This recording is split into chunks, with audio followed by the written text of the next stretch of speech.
हम सीख रहे हैं पाइथन प्रोग्रामिंग और आज का टॉपिक है कंडीशनल स्टेटमेंट्स। तो कंडीशनल स्टेटमेंट्स आखिर होते क्या हैं और कंडीशनल स्टेटमेंट्स क्या सिर्फ कंप्यूटर्स को जरूरत होती है? नहीं, इंसानों को भी जरूरत होती है। देखते हैं क्या होता है। ये देखिए, एक जगह पर क्या हो रही है, बारिश हो रही है और कोई दिन ऐसा है जब सूरज निकला हुआ है आसमान में चमकता हुआ। जब बारिश हो रही है तो आप घर से बाहर जब निकलेंगे तो क्या लेकर निकलेंगे?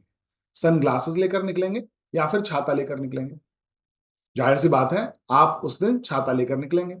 और अगर बहुत धूप है तो आप क्या लेकर निकलेंगे? सनग्लासेस लेकर निकलेंगे। तो ये आपने डिसीजन लिया बेस्ड ऑन सम कंडीशन। कोई कंडीशन थी, बारिश हो रही थी, छाता लिया, धूप निकली थी, सनग्लासेस। तो आपने भी किसी कंडीशन पर कोई ना कोई एक्शन लिया। तो यही काम कंप्यूटर को भी करना पड़ता है। और देखिए, मैं आपको एग्जांपल देता हूं। ये देखिए, आपके सामने क्या है, एटीएम मशीन। आई होप आप सभी ने इस्तेमाल की होगी।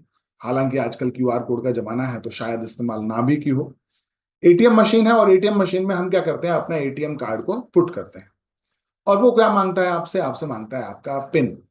और अगर आपका पिन होता है सही तो ही वो आपको ट्रांजैक्शन करने देता है। और कहीं आपका पिन जो है वो गलत हो गया तो वो आपका कार्ड क्या करता है, निकाल के बाहर फेंक देता है कि भाई अपना ले जाओ, हम तो यहां से ट्रांजैक्शन करने देने वाले नहीं। तो मशीन भी डिसीजन ले रही है। अब आप क्या कर रहे हैं, पाइथन सीख के आप बना रहे हैं एप्लीकेशंस। तो जब आप एप्लीकेशन बना रहे हैं तो भाई आपको भी तो डिसीजन लेना पड़ेगा ना। आपको भी कुछ ना कुछ ऐसी चीज आनी चाहिए जिससे आप भी डिसीजन ले सकें किसी ना किसी कंडीशन के बेसिस पर। इसीलिए पाइथन ने आपको क्या दिया? पाइथन ने आपको डिसीजन के बेसिस पर, किसी कंडीशन के बेसिस पर डिसीजन लेने के लिए कुछ टूल्स दिए। क्या कहते हैं उनको? उनको हम कहते हैं कंडीशनल स्टेटमेंट्स। और क्या क्या है कंडीशनल स्टेटमेंट्स? वो हैं इफ, एल इफ और एल्स। और इसी के बारे में हम अपने इस वीडियो में सीखने वाले हैं। तो देर नहीं करते, आ जाते हैं कंप्यूटर स्क्रीन पर डायरेक्टली। और कंप्यूटर स्क्रीन पर क्या करते हैं, हम एक नई फाइल को ओपन कर लेते हैं। फाइल का नाम दे देते हैं conditions.py। चलिए लिखना स्टार्ट कर। तो कैसे लिखा जाता है कंडीशनल स्टेटमेंट? पहला कंडीशनल स्टेटमेंट क्या है? इफ। तो इफ का सिंटेक्स क्या है, पहले वो सीखते हैं। तो सबसे पहले आप लिखेंगे इफ, उसके बाद आप लिखेंगे कंडीशन, और फाइनली कंडीशन के बाद आप लगाएंगे कोलन, एंटर प्रेस करेंगे और ये एंश्योर करेंगे कि जो लाइन आप इफ के अंदर लिखना चाहते हैं वो एक स्पेस के साथ लिखी गई। तो यहां पर इंडेंटेशन आपको स्टार्ट में दिख रहा है। इंडेंटेशन के बाद हम वो लाइन लिखेंगे जो भी हम लिखना चाहते हैं। तो यहां पर आ गया आपका स्टेटमेंट 1 आ गया। उसके बाद भी अगर आप लिखना चाहते हैं जो इफ के अंदर ही हो तो वो आया स्टेटमेंट 2। और फाइनली आ जाते हैं, जब आप बाहर निकलना चाहते हैं तो आप क्या करेंगे, इंडेंटेशन को खत्म कर देंगे और उसके बाद आप जो भी लिखना चाहते हैं वो आप लिख सकते हैं। तो ये होता है इफ का सिंटेक्स। अब इस सिंटेक्स के भरोसे, इस सिंटेक्स के बेसिस पर हम क्या करते हैं, हम एक छोटा सा प्रोग्राम लिखते हैं। तो मैं क्या करता हूं, इनको कर देता हूं कमेंट, जिससे कि आपको याद रहे कि कैसे लिखा जाता है। सबसे पहले क्या लिखा जाता है, इफ। तो इफ लिख लिया हमने। इफ का हिंदी में मीनिंग होता है यदि, अगर। तो जब भी आपके क्वेश्चन के अंदर या आपका जो आप बना रहे हैं सॉफ्टवेयर, उसके अंदर इफ, अगर ऐसा कुछ भी आता है तो आपको समझ में आना चाहिए कि आपको इफ स्टेटमेंट का इस्तेमाल करना है। इफ के बाद क्या आती है, कंडीशन। तो कुछ कंडीशन लेते हैं। मान के चलिए मैं चेक करना चाहता हूं कि जो 3 है वो 2 के बराबर है या नहीं। बेकार कंडीशन है पर कोई बात नहीं, फिलहाल तो हमें कंडीशन लिखनी है ना। तो मैंने लिखा क्या 3 2 के बराबर है? आप बताइए, क्या 3 2 के बराबर है? जाहिर सी बात है नहीं है। ओके, कोलन लिखा। उसके बाद हमने एंटर प्रेस किया और ये ध्यान दिया कि इंडेंटेशन होना चाहिए। इंडेंटेशन था, ये देखिए इंडेंटेशन है, इंडेंट है। इसलिए अब हम क्या लिखेंगे, यहां पर अपना स्टेटमेंट लिखेंगे। तो मैंने कहा प्रिंट, क्या प्रिंट करो, 3 इज इक्वल टू 3। ऐसा मैंने लिखा। अब यहां पर जो कंडीशन है वो कंडीशन इस समय क्या है, फॉल्स। कंडीशन क्या होगी, या तो ट्रू होगी या फॉल्स होगी। आंसर या तो हाँ आएगा या नहीं आएगा। तो जब भी ये कंडीशन होगी फॉल्स, तो इफ के अंदर आपने जो भी स्टेटमेंट लिखे हैं वो वर्क नहीं करेंगे। ठीक है। अब क्योंकि 3 2 के बराबर नहीं है तो ये स्टेटमेंट वर्क नहीं करेगा। तो आप क्या करते हैं, इसको कर देते हैं रन, और रन किया तो देखिए आउटपुट में कुछ भी प्रिंट नहीं हुआ। अब क्या करता हूं, इस कंडीशन को कर देता हूं ट्रू, तो मैंने लिखा 3 = 3। तो जब 3 3 के बराबर हो तो क्या करो, तो प्रिंट कर दो 3 = 3। रन करके देखते हैं, अब आउटपुट क्या आया, वाह, अब आउटपुट सही आ गया, तो ये इक्वल हो गया, अच्छी बात है। अब इफ स्टेटमेंट इस तरह से काम करता है। क्या इफ स्टेटमेंट अगर प्रोग्राम के अंदर लिखा हो तो उसके बाद कोई भी चीज वर्क नहीं करती, देखते हैं। तो हमने क्या किया, इफ स्टेटमेंट के बाद कुछ लिखा, क्या लिखते हैं, वही अपना पुराना फेवरेट, प्रिंट हेलो वर्ल्ड, ये हमने लिख दिया हेलो वर्ल्ड, और अब रन करते हैं। तो अब क्या हुआ, अब आउटपुट आया 3 = 3। क्यों, क्योंकि ये कंडीशन ट्रू थी, कंडीशन ट्रू है तो statement number 2, line number 2 run होगी, और उसके बाद प्रोग्राम आएगा इफ स्टेटमेंट से बाहर। बाहर आने के बाद रेगुलर जैसे प्रोग्राम वर्क करता है, लाइन नंबर 4 को रन कर दिया और हेलो वर्ल्ड प्रिंट हो गया। आई होप यहां तक कोई प्रॉब्लम नहीं होनी चाहिए। अब क्या करते हैं, अब हम यहां पर एक और स्टेटमेंट लिखते हैं। अभी तक एक लिखा, मैंने आपको बताया इफ के अंदर कई स्टेटमेंट हो सकते हैं, तो मैंने लिखा print this is second statement, ऐसा मैंने लिख दिया। तो अब एक और लाइन प्रिंट होनी चाहिए, this is second statement, run करके देखते हैं। अब देखिए दोनों ही लाइन प्रिंट हो रही हैं और लास्ट में हमारा प्रोग्राम उसके आगे कंटिन्यू हो रहा है, इसलिए हेलो वर्ल्ड भी प्रिंट हो रहा है। अब इस कंडीशन को कर देता हूं फॉल्स, तो मैंने लिखा 3 = 3। अगर आपको ये equal to, not equal to, greater than equal to समझ में नहीं आ रहे हैं रिलेशनल ऑपरेटर्स, तो रिलेशनल ऑपरेटर्स का मेरा एक वीडियो है, ये जो कार्ड देख रहे हैं वीडियो के ऊपर, उस पर क्लिक करिए, वहां मिल जाएगा, नहीं तो वीडियो को डिस्क्रिप्शन में देखिए, वहां पर मिल जाएगा, उसको सीखिए और उसके बाद आप इस वीडियो को देखिए। अब 3 ≠ 3, तो अब कंडीशन फॉल्स हो गई, क्योंकि 3 तो 3 के बराबर होता है, और ये चेक कर रहा है, कह रहा है कि 3 3 के बराबर नहीं है, तो गलत हो गया। अब जब ये गलत हो गया, फॉल्स हो गया, तो लाइन नंबर 2 जो कि इफ स्टेटमेंट के अंदर है, और लाइन नंबर 3 जो कि इफ स्टेटमेंट के अंदर है, ये दोनों रन नहीं करेंगे, एग्जीक्यूट नहीं होंगे। क्या एग्जीक्यूट होगा, लाइन नंबर 5 अपना प्रोग्राम नॉर्मली चलता रहेगा, सिर्फ इसके अंदर के स्टेटमेंट्स को एग्जीक्यूट नहीं किया जाएगा। रन करके लेते हैं, देखिए वही हुआ, ना ये लाइन रन हुई ना ये लाइन रन हुई, और हेलो वर्ल्ड प्रिंट हो। तो आपको समझ में आया कि ये इस तरह से वर्क करता है। अब आपको इफ स्टेटमेंट समझ में आ गया है, तो थोड़ा सा हम और कुछ करते हैं, मैं इस पूरे को डिलीट कर देता हूं। अब हम अपना वही काम करते हैं कि हम क्या कर रहे हैं, यूजर से इनपुट ले रहे हैं, क्या, पिन, और कह रहे हैं कि अगर ये पिन सही है तो ट्रांजेक्शन कंटिन्यू होगा, और अगर ये पिन गलत है तो ट्रांजेक्शन फेल हो जाएगा, कार्ड रिजेक्ट हो जाएगा। तो हमने कहा कि ठीक है, पहले तो एक पिन वेरिएबल ले लेते हैं और इसमें हम करेक्ट पिन को स्टोर कर लेते हैं। तो हमारी जो करेक्ट पिन है वो क्या है, 1 2 3 4, ये हमारी करेक्ट पिन, ऐसा हमने स्टोर कर लिया। स्ट्रिंग में स्टोर कर रहा हूं, आप चाहें तो नंबर में स्टोर कर सकते हैं, कोई फर्क नहीं पड़ता। अब क्या करते हैं, यूजर से इनपुट लेते हैं। तो हमने कहा भाई यूजर तुम ऐसा करो, इनपुट दो, और इनपुट में क्या दो हमको, इनपुट में दो हमको एक पिन। तो हमने कहा एंटर, एंटर पिन, हमने पिन ले ली। पिन लेने के बाद हमने उसको कन्वर्ट किया इंटीजर में। ये चीज मैं बता चुका हूं अपने एक इनपुट के वीडियो में, जहां पर आपको इनपुट लेना सिखाया था। अगेन नहीं पता है तो ऊपर देखिए, कार्ड दिख रहे हैं, क्लिक करिए, और नहीं तो वीडियो के डिस्क्रिप्शन में चेक करिए, लिंक मिल जाएगा। हमने जो भी इनपुट आया उसको इंटीजर में कन्वर्ट किया और स्टोर करा दिया किसमें, यूजर पिन में, क्योंकि यूजर ने इनपुट की है पिन। अब फाइनली हमने चेक किया, चेक कैसे करेंगे, इफ यूजर ने जो पिन एंटर की है, यूजर पिन, क्या वो पिन के इक्वल है, इक्वल टू पिन। अगर ऐसा है तो क्या करो, ट्रांजैक्शन कंटिन्यू रखेंगे, तो हम प्रिंट कर देते हैं। प्रिंट क्या किया, ट्रांजैक्शन,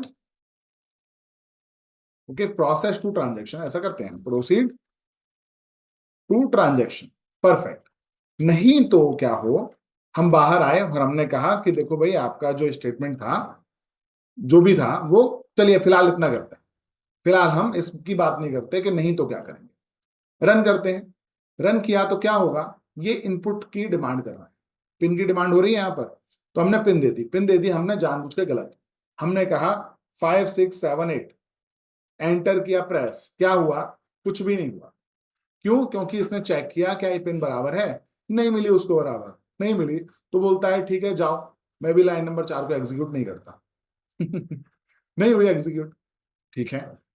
तो हम एक काम करते हैं, लेकिन क्या हुआ ना, मैसेज नहीं आया कुछ भी, जैसे रन किया हमने और हमने कहा 1 2 3 4 पिन है, रन किया तो बढ़िया से मैसेज आया कि ठीक है प्रोसीड टू ट्रांजेक्शन, अच्छा लग रहा है। लेकिन जब हमने 5 6 7 8 किया तो कोई मैसेज ही नहीं आया। कम से कम ये तो बता दो ना भाई पिन गलत है तुम्हारी, ये भी नहीं बता रहा है। तो हमने क्या किया, हमने एक और कंडीशन चेक की। हमने कहा if user pin is not equal to pin, अगर ये बराबर नहीं है तो भी एक मैसेज तो दिखा दो ना बेचारे को। क्या दिखाओ भाई, प्रिंट कर दो, print wrong pin, that's all, बस। अब कम से कम एक मैसेज क्लियर जाएगा। रन करके देखते हैं। रन किया, पिन की डिमांड हो रही है, हमने दिया 5 6 7 8, एंटर प्रेस किया तो क्या कह रहा है, रॉन्ग पिन। अब अच्छा लग रहा है ना। तो इससे क्या समझा आपने कि एक ही प्रोग्राम के अंदर एक से ज्यादा इफ स्टेटमेंट का इस्तेमाल किया जा सकता है। तो आई होप इस बात में अब आपको कोई भी डाउट नहीं होगा कि एक प्रोग्राम है उसके अंदर कितने भी इफ स्टेटमेंट हो सकते हैं, उसमें कोई प्रॉब्लम ही नहीं है। तो इफ, कंडीशन और स्टेटमेंट, ये सिंपल सा लिखने का तरीका है। ठीक है, यहां तक बहुत अच्छा है। अब थोड़ा सा और आगे चलते हैं। अब सीखते हैं इफ एल्स के बारे में। देखिए यहां पर क्या हुआ कि हमने चेक किया कि भाई पिन सही है या नहीं है। तो क्या होगा, पॉसिबिलिटी दो ही है ना। अगर एक एटीएम मशीन में पिन एंटर करने की बात हो रही है तो या तो पिन सही होगी या पिन गलत होगी। अगर पिन सही चेक कर लिया हमने तो अब हमें दोबारा से चेक क्यों करना पड़ रहा है।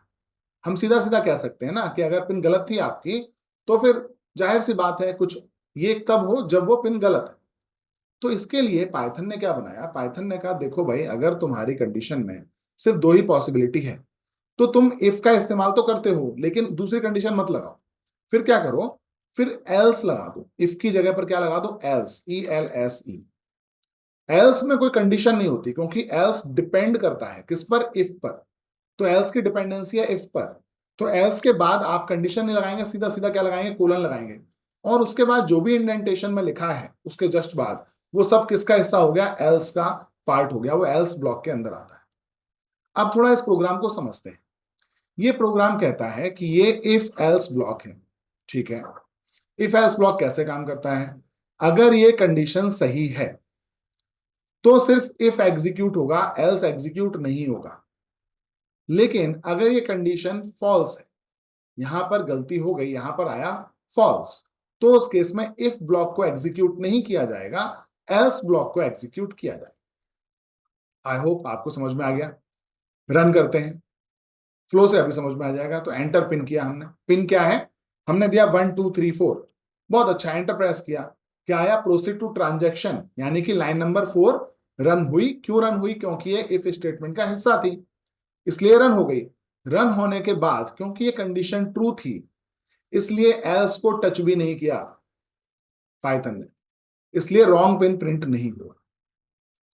अब रॉन्ग पिन की एंट्री करते हैं। अब हमने कहा रॉन्ग पिन डाल देते हैं, 5 6 7 8, एंटर प्रेस किया तो अब क्या हुआ, अब जब ये कंडीशन आई फॉल्स तो इफ स्टेटमेंट रन नहीं हुआ तो क्या रन होगा, तो एल्स स्टेटमेंट रन होगा और फाइनली रॉन्ग पिन प्रिंट हो गया। तो इफ एल्स जब भी आप लिखते हैं, पहली चीज तो वो साथ साथ लिखे जाएंगे। ऐसा नहीं कर सकते कि आपने इफ यहां लिखा है और उसके बाद बीच में कोई स्टेटमेंट है, फिर ये गलती है। देखिए एरर आ गई, ये एरर आपको दिख रही। तो इफ और एल्स पहली चीज तो साथ साथ लिखे जाते हैं, अलग अलग नहीं लिखे जाते। और उसके बाद इफ काम करेगा तो एल्स नहीं करेगा, एल्स काम करेगा तो इफ काम नहीं करेगा। तो आई होप कि आपको ये चीज समझ में आई है कि इफ और एल्स कैसे काम करते हैं। बहुत अच्छा है। एक प्रोग्राम और लिखते हैं जहां पर कंडीशन की जरूरत पड़ती है। तो मैं वापस जाता हूं, यहां पर एक नया ओपन करता हूं प्रोग्राम। मैंने कहा grade.py। ये क्या करेंगे, हम यहां पर ग्रेड चेक करेंगे, ग्रेड चेक करते हैं। तो इस केस में हम क्या करते हैं, यूजर से कहते हैं कि भाई ऐसा करो, जो स्टूडेंट के मार्क्स आए ना वो इनपुट कर दो और हम बताएंगे कि स्टूडेंट की ग्रेड ए है या बी है या सी है या डी है। ठीक है, चलो कर लेते हैं।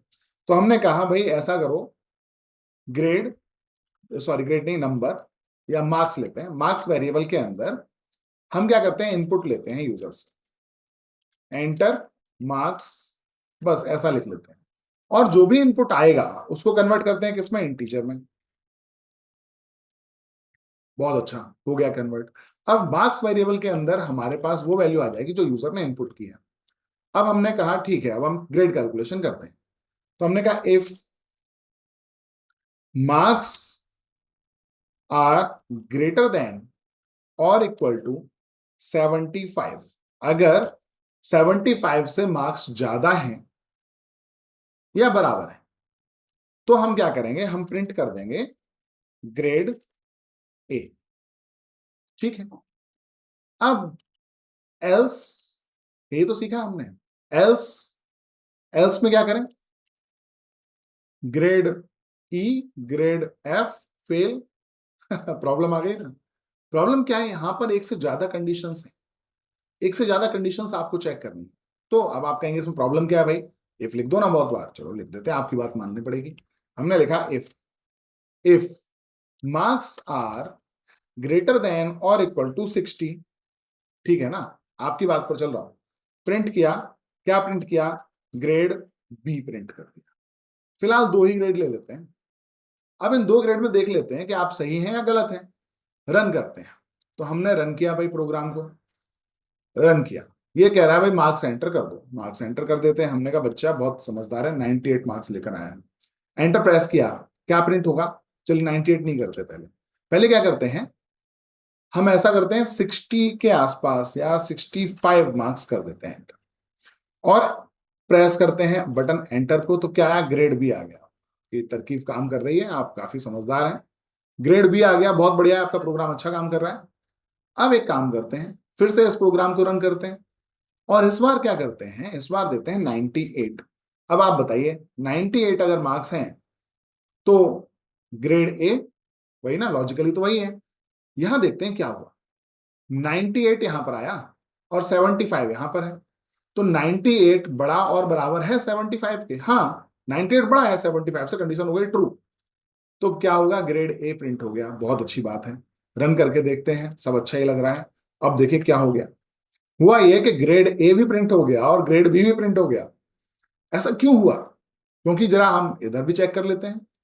यहां चेक किया गया, बोले मार्क्स कितने हैं, 98। क्या 98 60 से बड़ा है, 60 से बड़ा है?